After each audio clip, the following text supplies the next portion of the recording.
Hi, my name is Richard Hua, and I'm a principal global strategist for AWS and also the founder of our EQ and Success program at Amazon. Today, I'm going to be talking to you about emotional intelligence to supercharge your success. So over the past 4 years, I've helped the world achieve database freedom with Aurora Database. But in addition, I've also helped train people in emotional intelligence, social skills, and leadership. And over the past 10 years, I've actually had the privilege of training over 100,000 people, from CEOs to managers to people who are new in the workforce, on these skills of emotional intelligence. And I'm going to share some of that with you today. Now, as an agenda, we're going to go over a few things. We have some learning objectives that I hope you'll appreciate and enjoy. First, you'll understand what emotional intelligence is, why it's so important. You'll also learn some specific skills on how to reduce your stress, be more positive, boost your grit, be more likable, and increase your empathy. You'll also get some resources to continue your EQ journey going forward. Now, before I jump in, I want to talk about a good friend of mine and share a little bit of his story. So this really good friend came to the United States at 3.5 years old and was really awkward, had a hard time concentrating, had attention deficit hyperactivity disorder, and was pretty maladjusted. He had no friends and faced racism and bullying, and he was basically so hyperactive that his preschool teacher kicked him out after one day and told his mom to not come back for a year. So anyway, he experienced a lot of negative emotions, things like loneliness and anxiety and sadness and anger. And so he decided to ignore all his emotions and just focus on intellectual pursuits. And his goal is to be like a genius robot. Well, it kind of worked for a while. He focused on academics, did really well, got a perfect score on the SAT, and got into every college he applied to, studied electrical engineering. And things were going pretty well until one thing got thrown in as a wrench in his plans, which was he got married. And his wife insisted on some emotional connection. And then of all things, he actually became an evangelist for a church. And he realized that maybe empathy and emotional awareness might be useful for his job and for his wife and the kids he was about to have. So he read lots of books, took courses, got a lot of coaching, dramatically improved. And then he went back into the corporate world and started applying his emotional intelligence skills, which helped him succeed and get promoted multiple times very quickly. And then he decided to share this with other people. He trained many other people, and for him, it was the secret to his success. Well, I actually have a confession to make. That story isn't about a friend of mine. It's actually about me. And that's a little bit of my life story. And actually, here's me as a awkward high school student growing up in Illinois. And then here's me 30 years ago getting married to my amazing and beautiful wife, Antoinette. And then now I have grown children, and I've been able to actually connect with them, and they actually like my jokes and laugh at them. So I consider that the greatest thing a dad could possibly do. So during the past decade or so, I've had the chance of training, as I mentioned, lots and lots of people. I had the good fortune of collaborating with a good friend of mine, Meng Tan, who founded the emotional intelligence program at Google called Search Inside Yourself. And we were able to develop some things together and over time share it with lots and lots of people. So I'm going to talk about emotional intelligence, but I'm sure one of the questions you have today is, are emotions appropriate at work? Right? A lot of people are probably wondering, what is this about this emotion stuff, right? Well, I actually have a sort of different question. Are emotions avoidable at work? Right? The answer is actually no.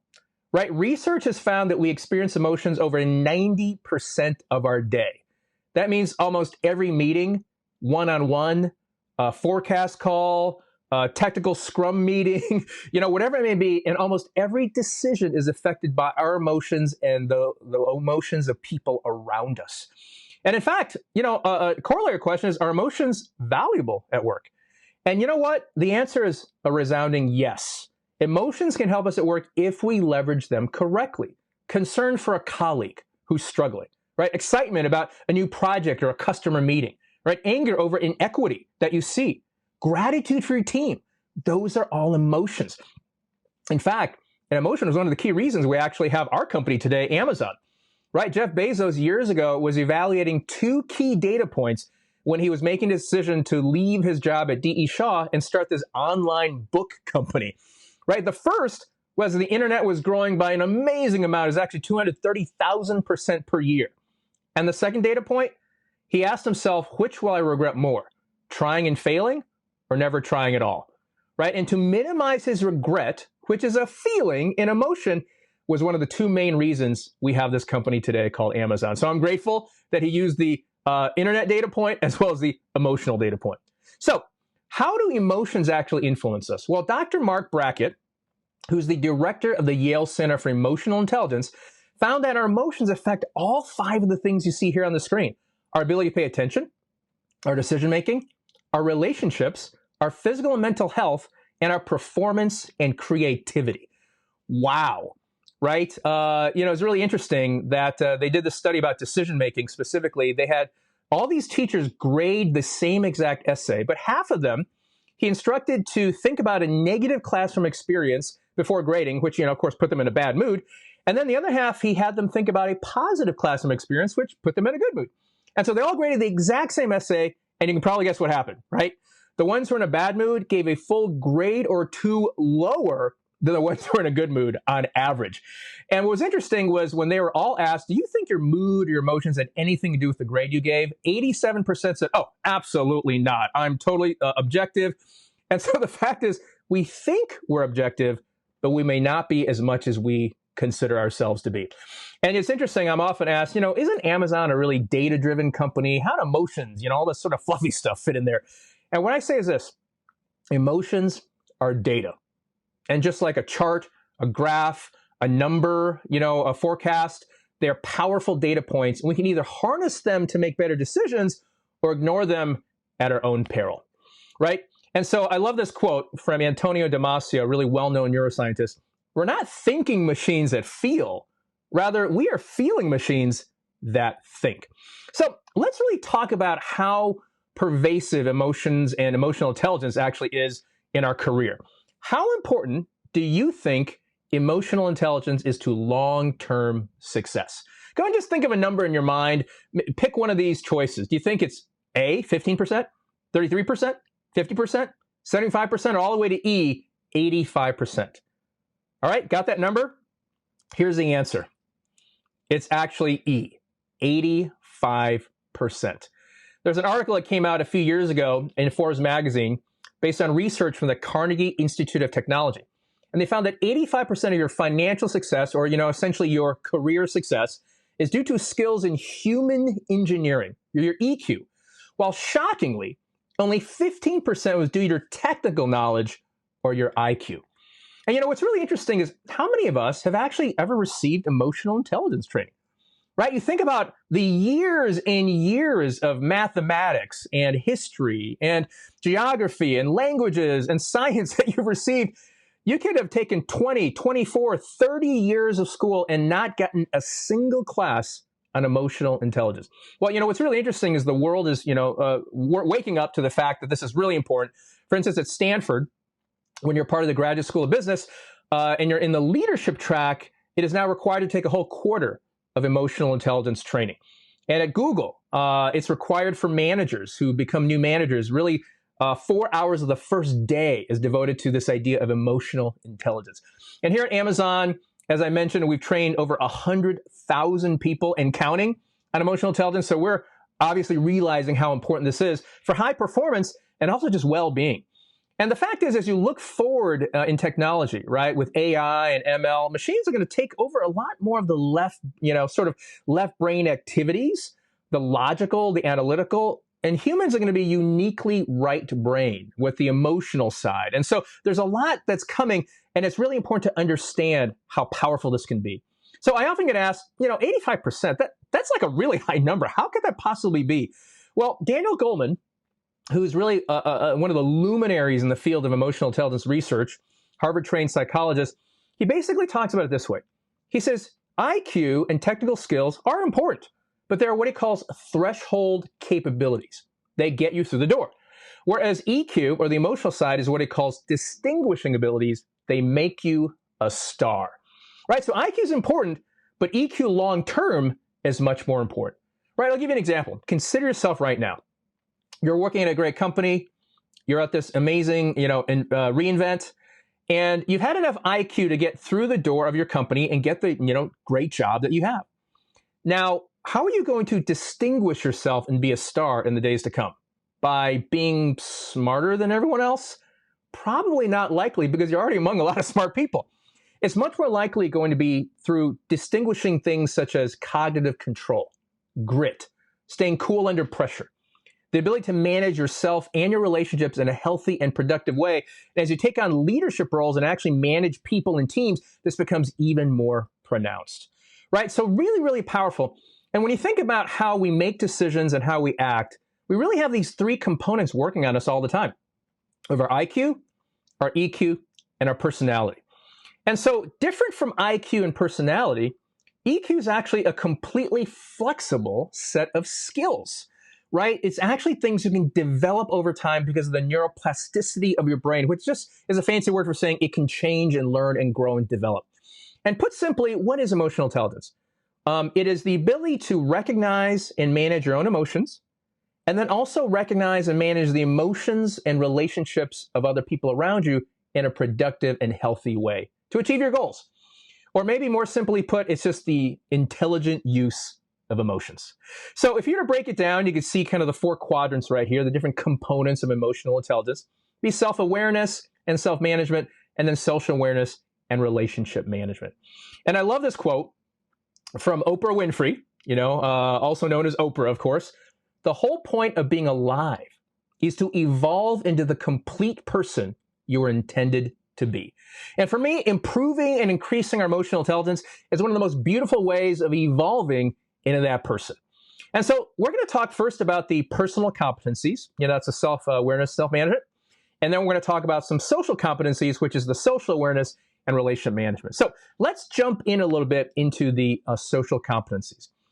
My first question is this: why is self-management so difficult sometimes? Have you ever said something that you instantly regretted? Have you done something you look back and go, why on earth did I just do that? That made absolutely no sense. That was really not helpful. If you remember, maybe over a year and a half ago, the run on toilet paper that we experienced, we may think back and go, wow, that was really odd. Why was I doing that? Well, there's actually a reason that happens, right? And as you look at the facial expressions here, have we had these during work, outside of work, with our kids, with our boss, with our team, and especially right over the last 20 months? Well, this happens because of the way that stimuli come into our brain. When stimuli enter our brain, it basically goes into the base and hits the oldest part of our brain first, which is known as the amygdala, which is part of the limbic system. That's the alarm center, the emotional center, the fight or flight reaction when something happens, if there's a threat that's detected. Well, eventually that signal then moves over to our thinking part, which is called the prefrontal cortex. And the prefrontal cortex has the rational thought, the filtering, the judgment, the reasoning, and they're supposed to generally work together so that we can make good decisions. But if the stimuli, are really strong, what happens is the amygdala basically takes over and our prefrontal cortex is not online for a little bit. Now, this is actually fantastic from an evolutionary point of view. If you're cruising around, you see something that looks like a saber-toothed tiger, you just want to run and get the heck out of there, right? You do not want to be thinking about all your different options and making a plan, right? Great to keep us alive. Not so helpful if you're sitting in a meeting and your boss says something that makes you really angry. You probably don't want to say the first thing that comes to mind, maybe a career-limiting maneuver. So the whole point is that we need to now make sure that we can have these pieces of our brain work together so that we can make good decisions and leverage those emotions at good data points, but also intelligently use them. So let me ask a question of you. We've all been going through this incredibly challenging time around the world called the pandemic, right? And so my question is, have you experienced any of these in the past few months? And just acknowledge it either with a yes to yourself or however, if you have. How about difficulty sleeping? Worried about work, family, other responsibilities. How about this one? Anxiety upon waking, right? When you wake up in the morning, your mind's already buzzing with all the things you got to do, the emails you have to send, the escalations, the challenges you're facing. How about difficulty switching off in the evening, right? You want to just settle down and hang out and watch some, Amazon Prime or Netflix or some Ted Lasso or something, but your mind is still going. It's still at work, even though you want to wind down. Finally, becoming more negative, pessimistic, or isolated. Maybe you generally think you're a pretty positive person, happy, go lucky, having fun, but it's just been harder to do that lately. Can you relate to any of these? If you're like me, you can relate to every single one of these at some point. In fact, multiple ones at different points. Again, I've presented this talk to tens of thousands of people, and without fail, almost every single person has been going through this. Well, here's the fact. We've all been going through it together, and it's called burnout. And can you relate to this picture right here? You just want to stick your face in your keyboard sometimes, just moan or groan really loudly, maybe right around 2 o'clock in the afternoon. You're like, oh my goodness, right? The whole world is experiencing this. With the last 20 months, all that has gone on, we've been working more hours in general than we've ever been before. It's been so difficult, if not impossible, to take any kind of real vacation because of fear of traveling or different challenges going on in our lives. And so we're in this phase where we're either burned out already, we're on the verge of burnout, or being threatened by it. So here's the bad news. We're all in it. Here's the good news. There's something we can do about it. And that's exactly what I'm going to talk about with you today. So how do we avoid this emotional hijacking and the burnout that is threatening all of us? Well, I have an image to help us think about the solution, and that is learn to be buoyant. Right? As you look at this bear right here, what word comes to mind for you? Right? A lot of people say things like chillin', calm, relaxed, enjoying, fun, playful, a lot of different words, right? But this is a metaphor for how we want our mind and our emotions to be throughout all the challenges we're facing, right? Sometimes those waves are nice and calm and it's easy to float, and other times they're giant ones roiling about, threatening to push us down under the water. And in both cases, we have to learn to float. And, Daniel Pink wrote a great book called To Sell is Human. And he says in the new ABCs of selling, right, it's attunement, buoyancy, and clarity. And that buoyancy is that ability to come back up to the surface even when things are challenging. And boy, I tell you, in our jobs, in the life we live, the responsibilities we have, I know that one of the biggest challenges we face is, of course, stress, right? Is dealing with all the pressure and stress that comes into our lives. And when you have too much stress, now some is good because it pushes you to optimally perform, but when you have too much, right, it's what makes otherwise happy, compassionate, helpful people kind of into ogres or maybe angry bears. And so knowing how to deal with that is really the key to success. So I'm going to talk about two things that can help us be more buoyant. The first is positivity, and the second is grit. So positivity is kind of like learning how to float, and grit is learning how to come back up to the surface when all the waves push you down. So let's talk first about positivity. Why is it important? Well, the reason is because we tend to have a negativity bias, which means that we remember negative things more easily than positive ones. And of course, we notice negative things more easily than positive ones, right? So I'll give you an example of it. Let's imagine you just gave a presentation to maybe your team or your customers, and you're feeling pretty good about it, and you got this feedback from your manager. Which part stands out to you the most? Right? I mean, if you're like me and most people, it's those last few words, but ran a bit long. Man, what is your problem? Right? Even though there are 4 positive things, that one negative thing slightly really gets our goat, doesn't it? And so the key is to learn how to neutralize it. And the way we do it is by having a healthy balance, right? We're not suppressing it.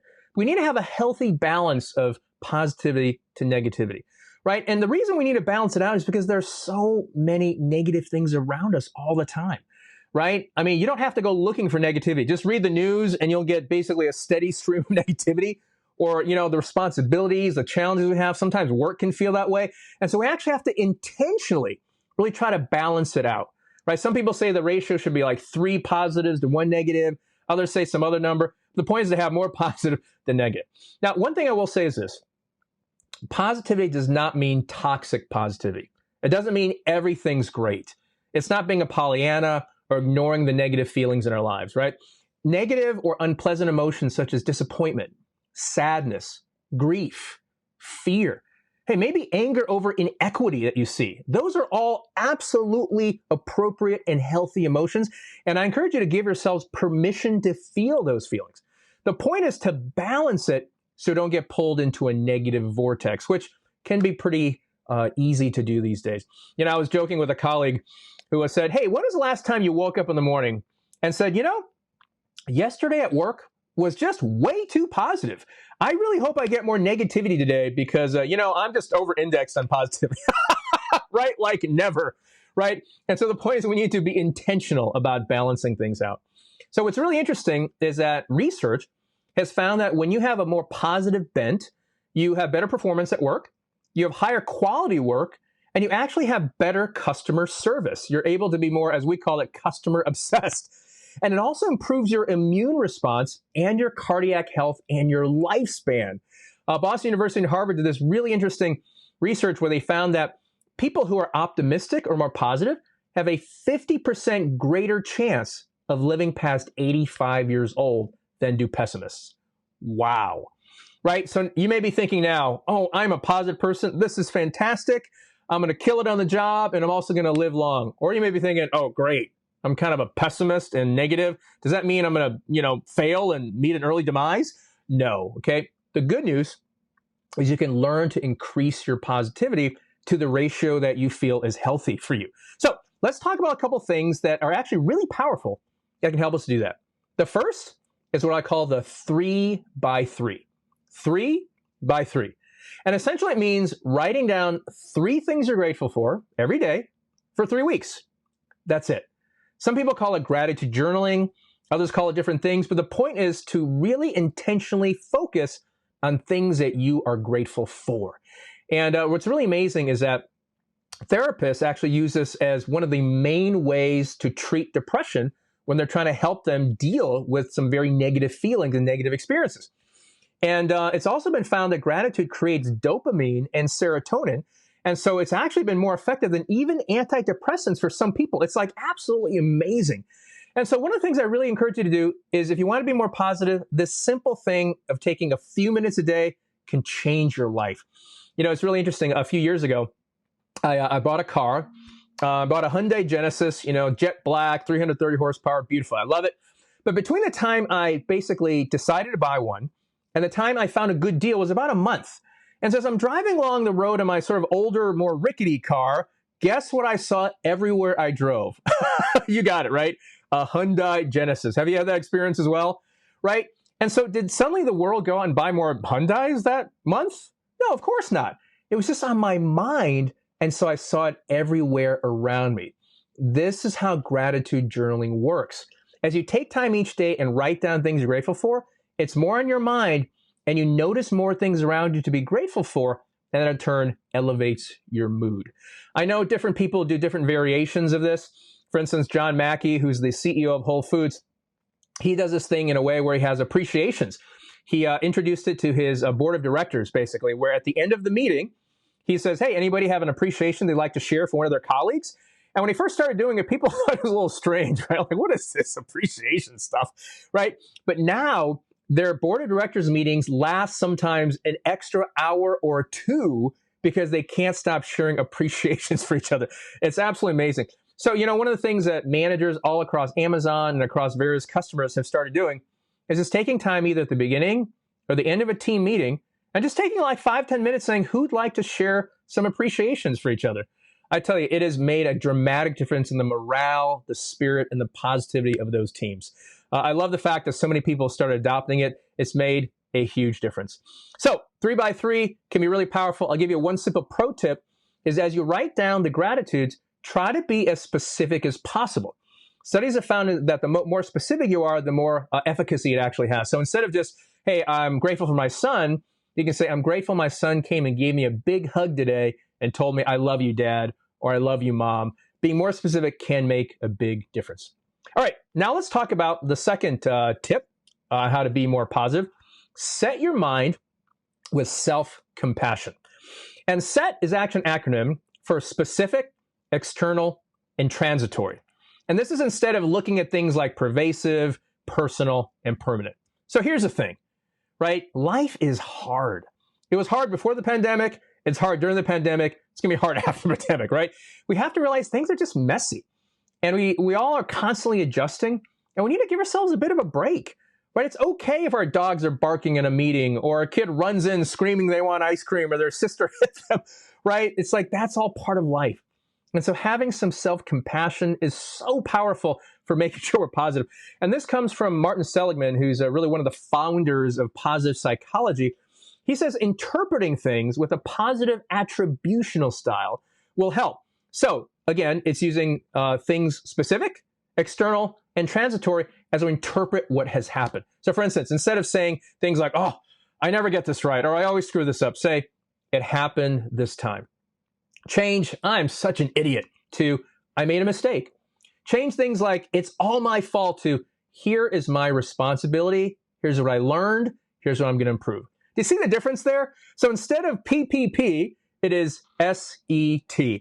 So if we can really think that way, it can make a big difference. And one little pro tip with self-compassion that I use, I call it the 10-10-10 method. Essentially, when something goes awry, I mess up something, something didn't go the way that I wanted. A lot of times I can feel disappointed or anxious or angry. I ask myself, am I going to care about this in 10 days? Am I going to care about this in 10 weeks?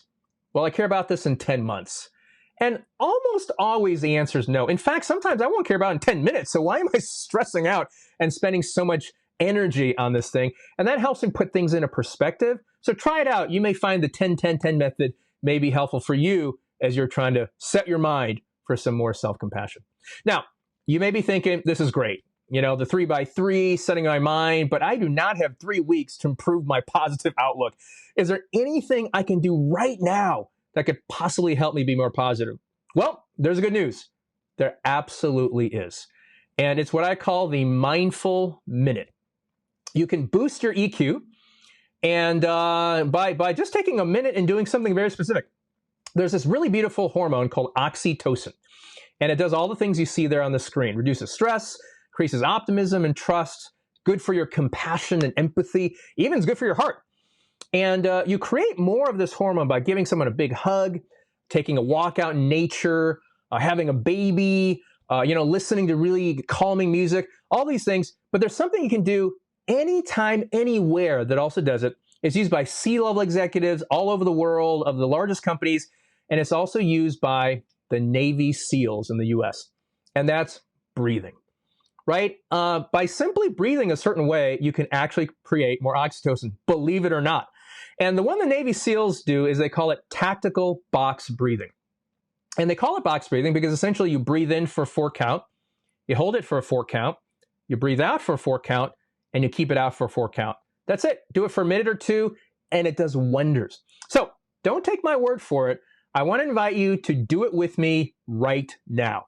Now, you may think this is maybe the goofiest thing you've ever done, especially, at reInvent, but humor me. Try it out. If you don't like it, don't ever do it again, but you may find that it's actually really beneficial. So I want to ask you to close your eyes and just kind of let your shoulders settle a little bit. All right. Let out your breath. Now in through your nose. 1, 2, 3, 4. Hold it. 1, 2, 3, 4. Out through the mouth. 1, 2, 3, 4. Keep it out. 1, 2, 3, 4. In through the nose. 1, 2, 3, 4. Hold it. 1, 2, 3, 4. Out through the mouth. 1, 2, 3, 4. Keep it out. 1, 2, 3, 4. Now do it on your own pace for a few cycles and really try to draw in a full breath of air.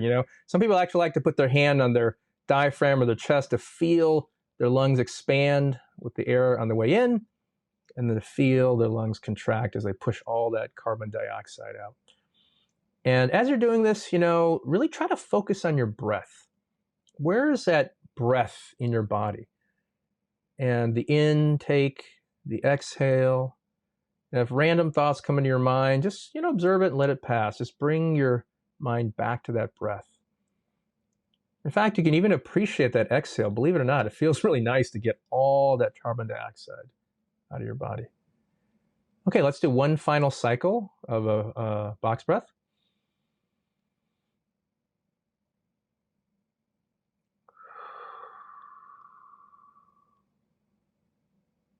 All right, open your eyes.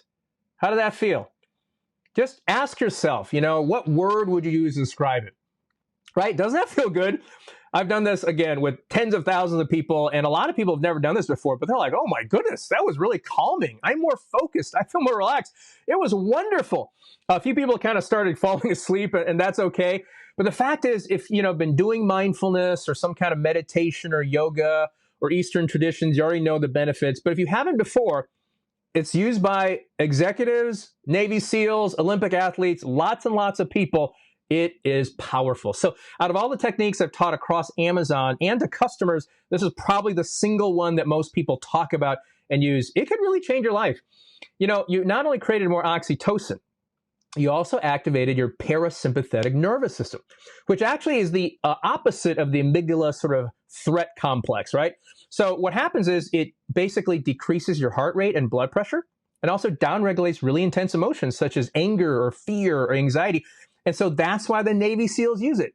And if it's good enough for them in a tactical situation where bullets are literally flying, it'll probably work for you in a meeting that may have some conflict, or before talking to your teenager, or before, getting up on stage and giving a talk when you're really nervous. It can work in so many situations. So I highly recommend it. There's some great apps and tools out there. Things like Alexa has some great skills, and of course, lots of great apps like Headspace and Calm, and Netflix has a great video series. So lots of ways to practice. Highly recommend using it. All right, now we're going to talk about grit. Grit is something that Angela Duckworth has done a lot of research on. She found that it's the #1 determiner of success. It essentially defines it as being able to work hard, stick to your goals, and really focus without being distracted, right? There's a lot of different words you could call this. Some call it mental toughness. But the bottom line is this. It's that ability to keep on going when things get difficult, right? She had this great quote, right? Without effort, your talent is nothing more than unmet potential. Without effort, your skill is nothing more than what you could have done but didn't, right? And so we can have talent, we can have skill, but it's that grit, that work, that effort that actually activates all of that, turns that into something really powerful and successful. So, we all have grit and we have a baseline, but boy, I tell you, over the past couple of years, I think we can all agree we've all needed to up the level of grit we've had because it's been extra difficult. So what are some things that can actually increase our grit? Well, one of the things is connecting with friends at work, a group of people that you enjoy being with, right? And, UK researchers found that being disconnected poses a danger comparable to smoking 15 cigarettes a day. And is more predictive of early death than the effects of air pollution or physical inactivity. Oh my goodness, right? So the point is we need to connect with people not only outside of work, but there's so much benefit to doing it at work. And maybe just for the simple reason that we're at work a lot. I mean, working 8, 9, 10, maybe even more hours a day. Might as well have some friends. I'm so grateful for the friends I have at work. I'm so thankful for people that I can laugh with, joke with, let down with. I have a team of hundreds of what I call EQ champions around all of Amazon who we all work together to spread the goodness of emotional intelligence. And whenever we get together, it is absolutely the highlight of my week, and for them as well. So having people that you can really call friends makes such a huge difference. They can cover you when times are tough. You can let down with them when you're facing difficulty. You can laugh with them when you need a picker-upper. So powerful. In fact, one study found that having just 2 good friends at work was the equivalent to getting an extra $100,000 a year in salary. Now, I have no idea where they came up with that number, but that's actual real research out there. So, you can check it out. So anyway, connecting with a group, making friends can make a huge difference for your grit.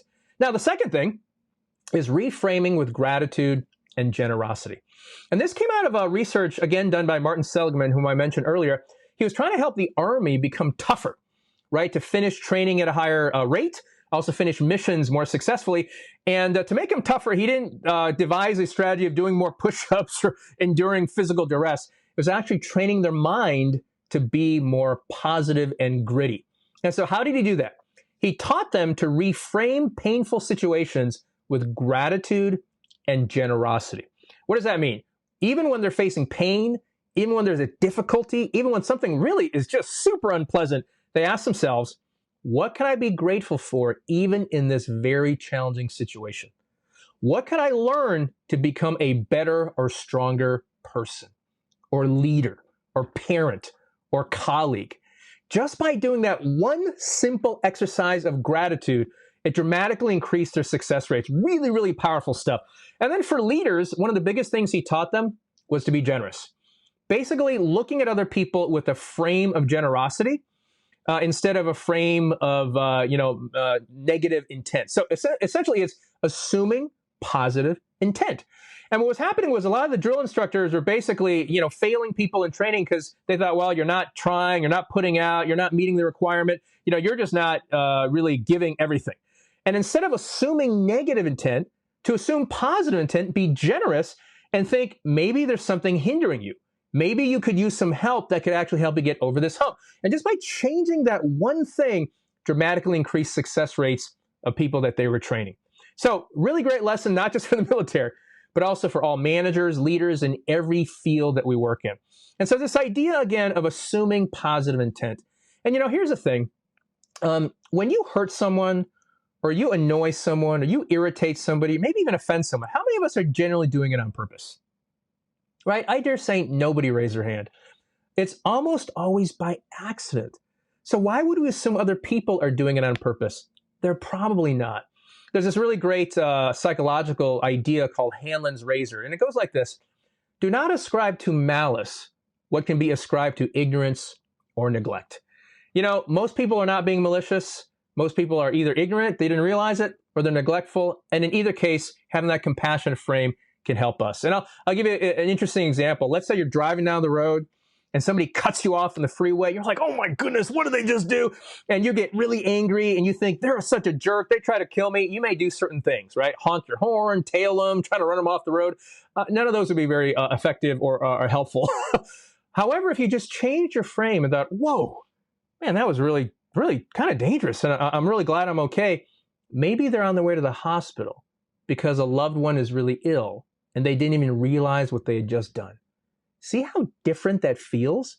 You have actually no idea why they cut you off, but just changing your frame helps you manage yourself better and make some better decisions.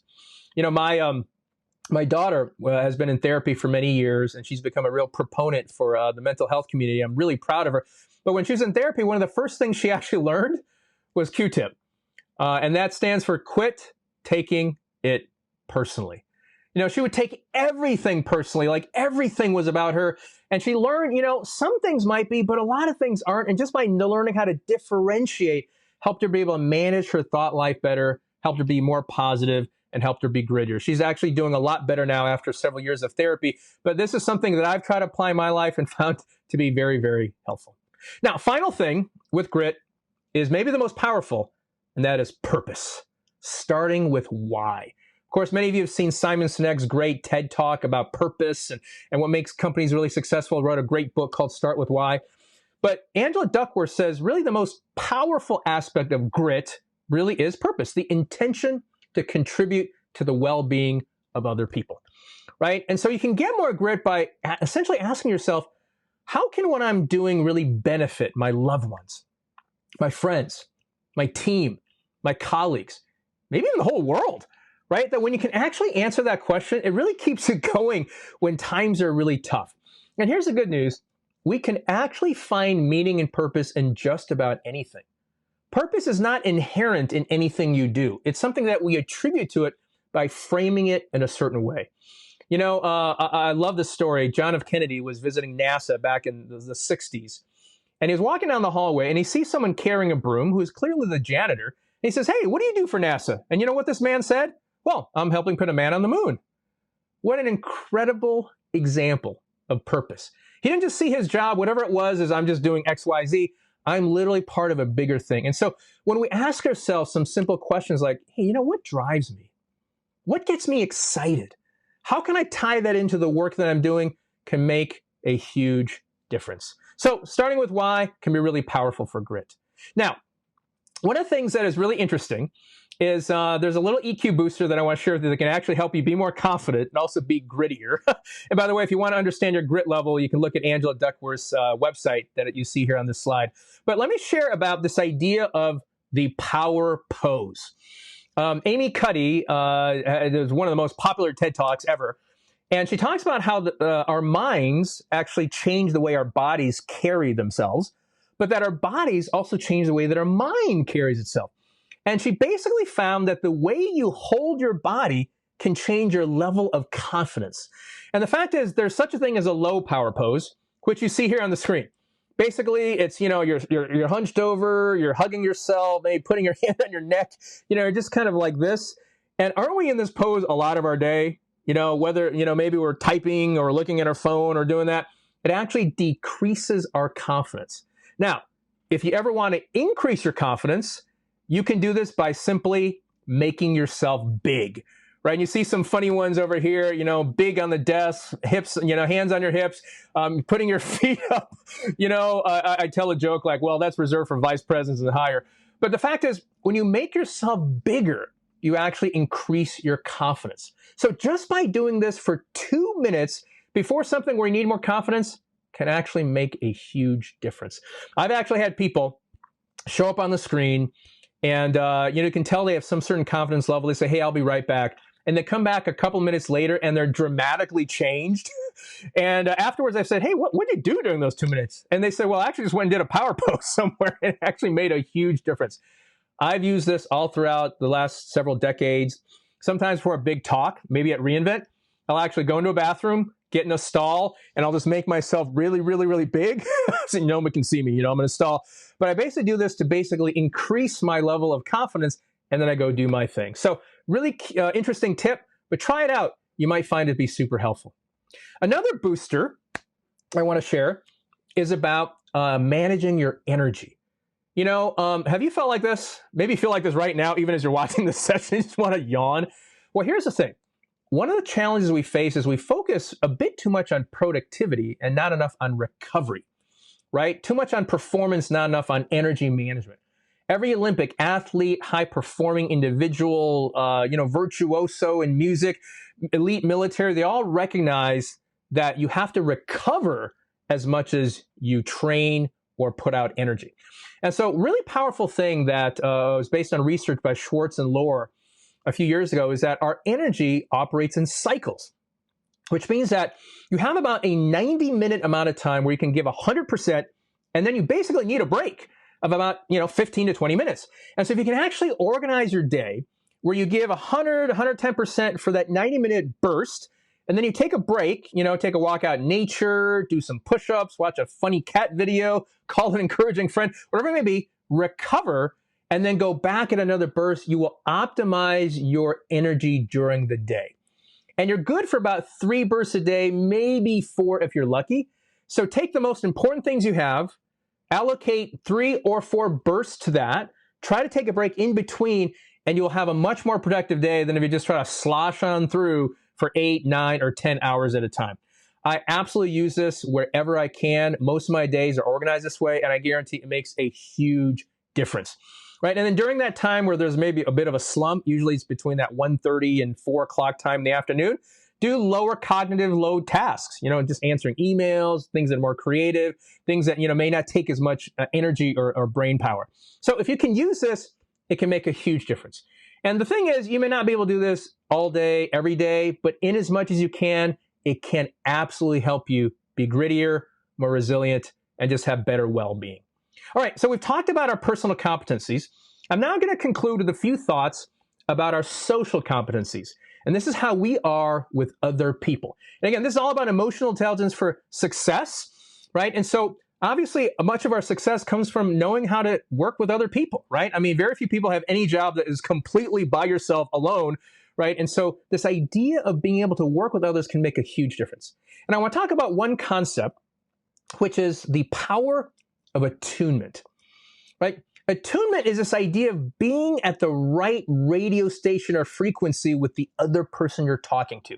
It's empathic listening at its best, right? You ever talk to somebody and they really got you? They just understood where you're coming from. Maybe it was a salesperson.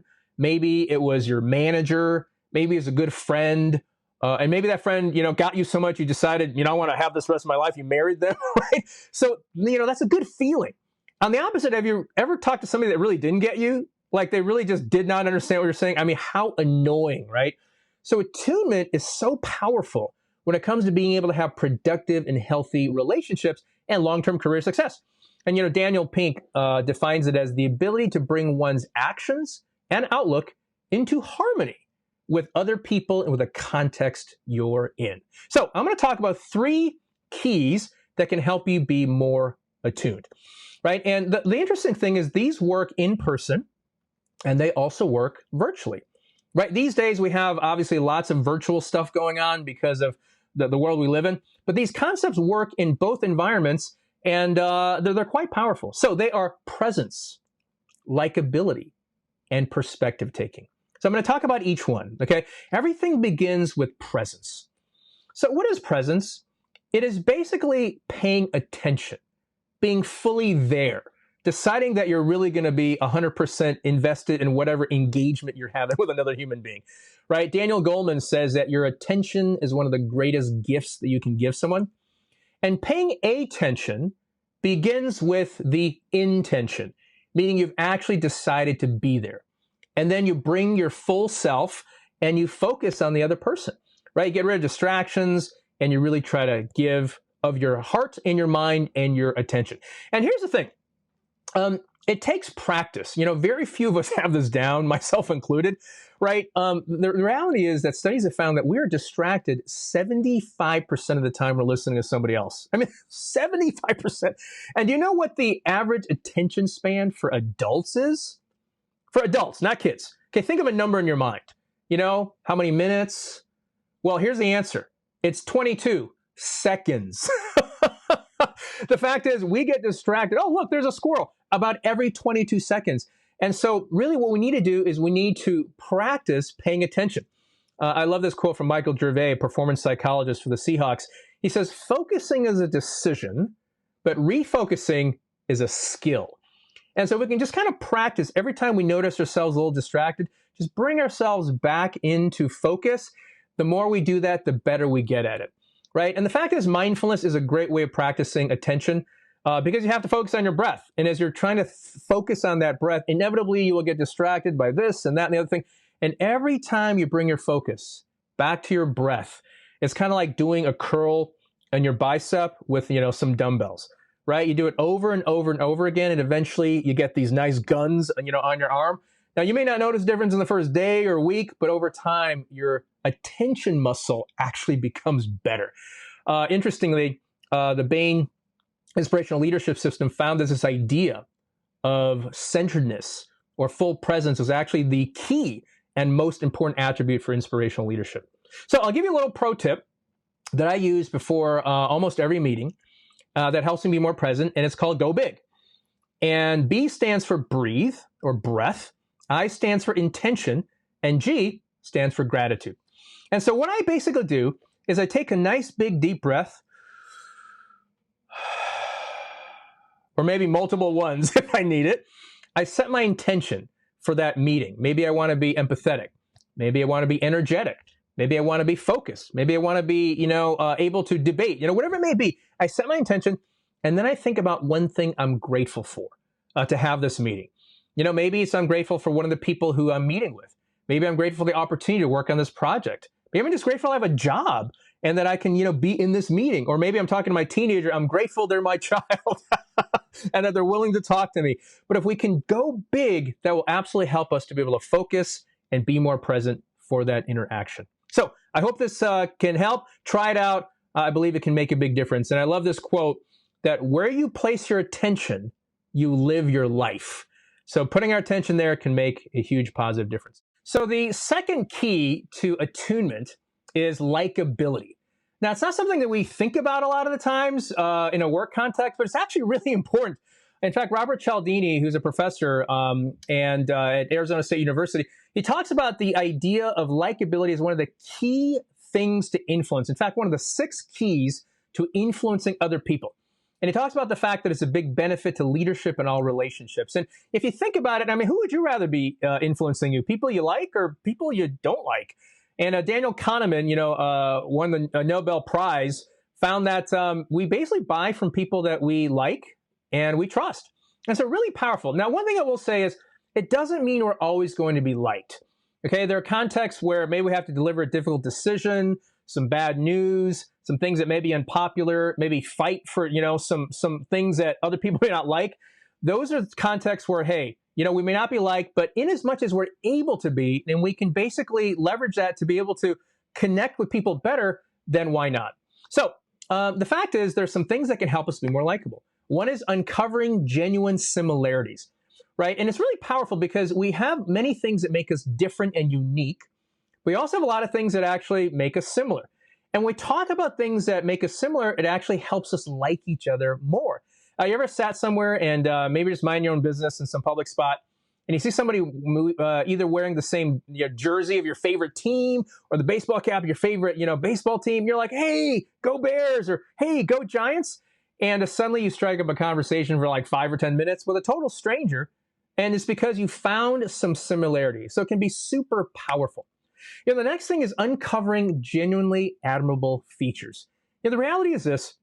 We hear a lot of negative things around us, criticisms, challenges, areas where maybe we didn't do as well and we could do better. So when we genuinely compliment people, it can be such a breath of fresh air. There's a great book from Dale Carnegie called How to Win Friends and Influence People. And it talks about the fact that just genuinely admiring others can be such a powerful thing to making friends. And, it's really interesting because as we go around and meeting people, sometimes we think, oh, I could say something nice, but maybe we hold back. But I just encourage you, go ahead and say it. It can actually make a big difference. And again, it creates warmth, makes it more likable. And the reality is when you say something good about other people, it actually also makes people feel good things about you. That's just part of the psychology of how relationships work. And I love this quote from Mark Twain. He says, I can live for 2 months on a good compliment. Now, another thing that helps us be more likable is our attitude. And I've used this term, really useful attitude, from Nicholas Boothman, who wrote a great book called How to Make People Like You in 90 Seconds or Less. And it's based on this idea of mirror neurons. What mirror neurons do is that it means that we take on the emotions of people around us. And so if they're feeling up and happy, excited, we tend to feel that. Or they're feeling angry and pessimistic and critical, we tend to take that on. And so I'll give you an example of it. When you meet someone, maybe for the first time, maybe it's a new boss, maybe it's a new customer, maybe it's somebody on your team, which person would you rather meet on the other side of the call? This person or this person? I love this one because I don't know what that second person is thinking or feeling, but let's just say that I'd much rather meet the first version of the same person, right? And so the fact is this, it's an attitude. And if we have a useful attitude, it absolutely helps us connect better with people and makes us more likable. So what are some useful attitudes, right? There are a few that I just want to highlight. There are many, but 3 that I want to talk about is enthusiasm being the first one. And that simply means being excited about meeting someone else. We're enthusiastic about this interaction. We're enthusiastic to get to know you. If we're excited, they're going to tend to be excited as well. And so I really try to bring enthusiasm whenever I'm on a call or meeting people in person. And the beautiful thing is it works in either. It could be a virtual or an in-person meeting, but our enthusiasm comes out in our voice and the way we carry our body. It can make a difference. The second thing is incredibly powerful and maybe the most significant one, and that is interest and curiosity. You ever met someone and they really were interested in what you were saying? They said, tell me more. They said, wow, that's exciting. It's amazing. I'd love to hear more of the story. What an incredible connector. Versus maybe meeting someone and they're looking at their watch and they're looking around, trying to see who else to talk to. I mean, what a total turnoff, right? So when people are genuinely interested and curious, it makes you incredibly likable, right? There's a really interesting studies that have been done that have found that people actually get more pleasure out of self-disclosure than food or money. That talking about things that are meaningful to themselves is literally the most powerful thing that we can do when we're interacting with another human being. So if you actually care, incredibly great connector and helps you attune. I was listening to an interview that Oprah was doing. She was actually being interviewed. And she said, what's interesting is I've interviewed people from Barack Obama to Beyonce to, people who are serving life sentences in prison. And afterwards, they basically all asked me the same question. And it was some version of, how did I do? And what she realized was that they're really asking, did you hear me? Did what I was saying Was it meaningful to you? And so whether you're the president of the United States, a pop singer, or somebody who's in jail, we all want the same thing. We all want people to care and be interested in what we say. So if we do that for others, it makes us incredibly likable. And the final thing might be so simple, it's obvious, but it maybe not so obvious, is liking them. It's really a universal truth that we tend to like people who like us. And so if we decide to like people first, they're probably going to like us back. And the reality is, when I meet people for the first time, I basically decide I like you already. I don't know anything about you, but I'm going to assume that you're likable and decide I like you unless you prove otherwise. And I will say that 99.999% of people have not proven me otherwise. Everyone's likable in some way. So if we take that posture, it can make a real positive difference. So my third and final key to attunement is perspective seeking. And I have a little picture here that I want you to look at and tell me, what do you see? Do you see an older lady looking down or a younger lady looking away? And if you see the older lady, try to see the younger lady. If you see the younger one, try to see the older one. Is it easy? Is it hard? Right? And so this is really a metaphor for every interaction we have, right? Because who's right? I mean, is it younger lady or older lady? Well, there's no one right because there's no one wrong. They're both there. And that is every single interaction with another human being, they have a different perspective on certain things. And so one of the most powerful things we can do is try to seek their perspective, right? And I used to call this perspective taking, but I read an article by Adam Grant that said you're really not taking a perspective in terms of assuming you know, but really seek to understand what their perspective actually is. And so, you can think of it as empathy plus, which is I understand what they're feeling, and I also understand what they're thinking. And so whenever we have an interaction with someone else, if we can really consider, do I know what they're feeling? Do I know what they're thinking? It can be such an incredibly powerful tool for attuning. It's simply asking questions, listening until we get to the core of what they're thinking and feeling. Saying things like, hey, please help me understand. Or can you clarify this point? Or I don't see it that way, but can you talk a little more about that? And of course, 3 words I mentioned a little earlier, so powerful. Tell me more. When we say that, it basically is telling people I'm listening, I care, I'd like to know more. And then finally, one of the most powerful things we can also say is, how can I help? One of the greatest things that people want to know is that you care and that you also maybe want to help them if they're facing some challenges. And so when we say that, it really shows a sense of humility, but also means I'm interested in doing something to support you. So as we conclude, what do you think is the one quality that most denotes a high EQ and separates great leaders from average ones? Well, there's no right answer that's just one, but I tell you the one that Daniel Goleman believes it is, and that is compassion, also known as empathic concern, which means I understand you and I want to help you. And this has benefits beyond just our professional success, right? All our relationships, our personal life, all our friendships. It's really a key to helping us improve all our relationships, including inclusion and diversity. Because after all, isn't inclusion about understanding and valuing other people's perspectives? And so if we raise our EQ, we're actually going to wind up being more empathetic, more compassionate, and also more inclusive. And so as we conclude here, where do we go? I'd love to invite you to do a few things. That is, put something into practice for the next 30 days. Try it out in professional, personal context. Can make a big difference. I'd also like to ask you to find an EQ buddy, somebody you can practice with and grow together. And finally, if you want more resources, go to my website at richardhua.co. Tons of more resources, including TED Talks, book recommendations like some of the ones you see here, other trainings you can do that can help you improve over time. So thank you for your time. It's been amazing to be together. I hope that this can help you move along towards having more emotional intelligence for great career and even personal success.